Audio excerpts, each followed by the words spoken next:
Jadi begini, coba Anda bayangkan ya, Anda lagi pegang kendali program gizi nasional senilai triliunan rupiah. Tiba-tiba ketua lembaganya mundur. Wah, pasti panik sih biasanya. Nah, betul.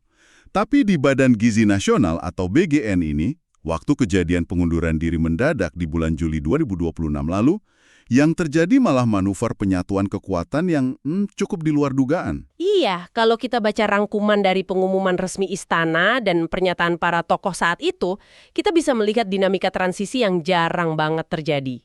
Jarang banget. BGN ini kan ibarat mesin utama di balik program makan bergizi gratis. Jadi siapa yang pegang kendali, ya sangat menentukan nasib jutaan porsi makanan tiap harinya. Tepat sekali. Makanya di bahasan mendalam kita kali ini, kita mau membedah tuntas soal itu. Kenapa kepala BGN mundur, siapa sosok penggantinya, dan kenapa transisi ini krusial banget buat ekosistem pangan nasional kita. Nah, titik awalnya itu ada di tanggal 22 Juli 2026. Waktu itu, Asisten Khusus Presiden, Dirgayusa Setiawan, mengonfirmasi kalau Kepala BGN saat itu, Nanik SD yang pamit ke Presiden Prabowo. Dan alasan mundurnya ini murni karena urusan medis ya? Benar, murni karena medis. Beliau harus keluar negeri untuk ngobatin penyakit jantungnya. Oh, oke. Dan yang menarik dari catatan sumber kita, beliau tuh spesifik banget menekankan kalau kepergian ini bukan berarti dia nggak percaya sama kualitas dokter lokal loh. Oh, jadi cuma cari second opinion gitu ya? Iya betul, itu pun karena ada rekomendasi dari temannya. Jadi dia mundur murni buat fokus berobat. Tapi lucunya, dia nggak benar-benar lepas tangan dari BGN begitu saja. Nah, ini dia poin pentingnya. Karena ternyata Istana kan berencana membentuk Dewan Pengawas BGN. Dan Presiden Prabowo langsung minta Nanik buat duduk jadi ketuanya. Betul sekali. Ini kan strategi yang cerdas buat menjaga kesinambungan. Nanik ini punya memori institusional. Dia tahu persis visi awal programnya dari nol. Ya, jadi ibaratnya kayak turun dari kursi supir tapi cuma pindah ke kursi instruktur di sebelahnya gitu kan? Analogi yang pas banget. Iya kan? Dia tetap mengawasi arah jalan mobilnya.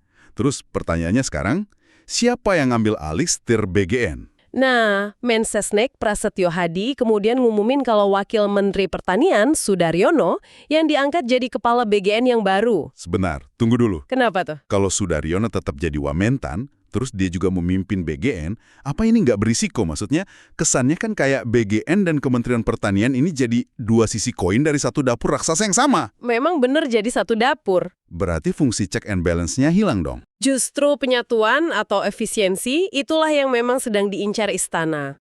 Sudaryono ini kan juga sudah ikut merancang konsep BBN sejak awal. Dan yang paling penting, program makan bergizi gratis ini suplai pangannya bertumpu penuh dari ekosistem Kementan. Oh, jadi sengaja digabung biar gampang ya? Iya, coba bayangkan kalau BGN tetap terpisah. Mereka pasti harus ngelewatin birokrasi yang panjang banget. Harus surat-suratan lintas kementerian melulu. Betul, belum lagi rapat koordinasi cuma buat ngamanin kuota beras dan sayur dari petani. Lewat pergantian ini, tembok birokrasinya benar-benar dirobohkan. Jadi proses tawar-menawar dipangkas habis ya? Tepat, ladang petani yang dibina Kementan sekarang punya garis komando langsung ke dapur BGN.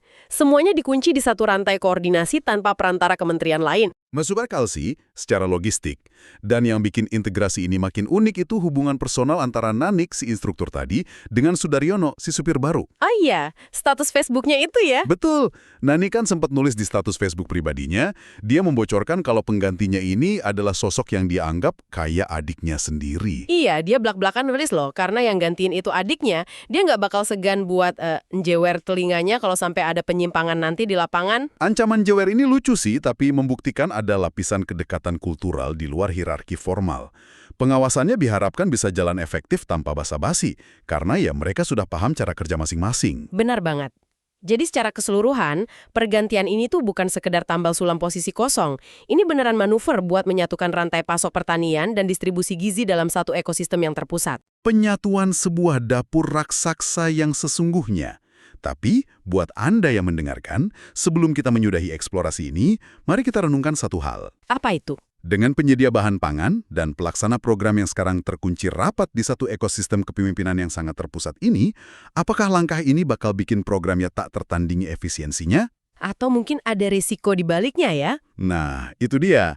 Atau justru ini menciptakan kerentanan baru, Bayangkan kalau panen pertanian nasional kita lagi bermasalah, apakah BGN bakal ikut lumpuh seketika karena nggak terbiasa punya alternatif pasokan di luar ekosistem kementerian? Silakan Anda simpulkan sendiri.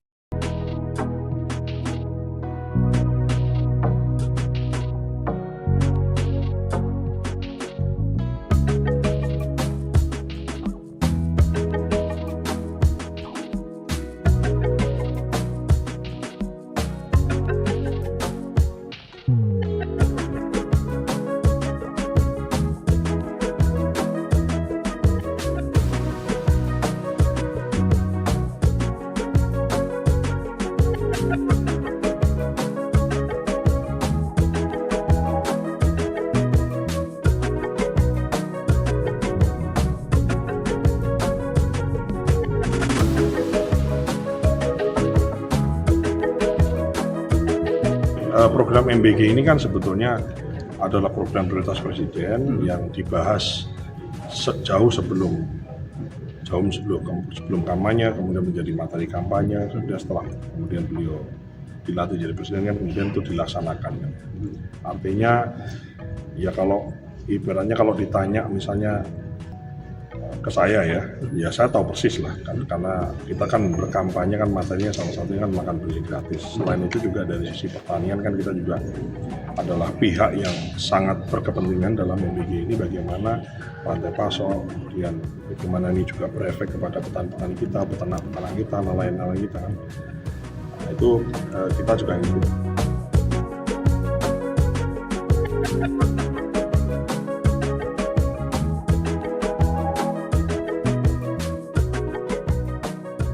Ini kan isu BGN sebenarnya masih banyak sorotan juga terkait dengan keracunan siswa itu bakal itu nantilah kan kita biar beres dulu. Itu program yang bakal dievaluasi apa lagi Pak? Selain efisiensi segala macam. Harus kita perbaiki. Pokoknya kalau yang mengenai yang ini nanti dulu lah kan nyaru ya. Masa doakan saya amanah, doakan saya baik, mohon dukungan rekan-rekan media semua. Download Tribun X sekarang. Menghadirkan lokal menjadi Indonesia.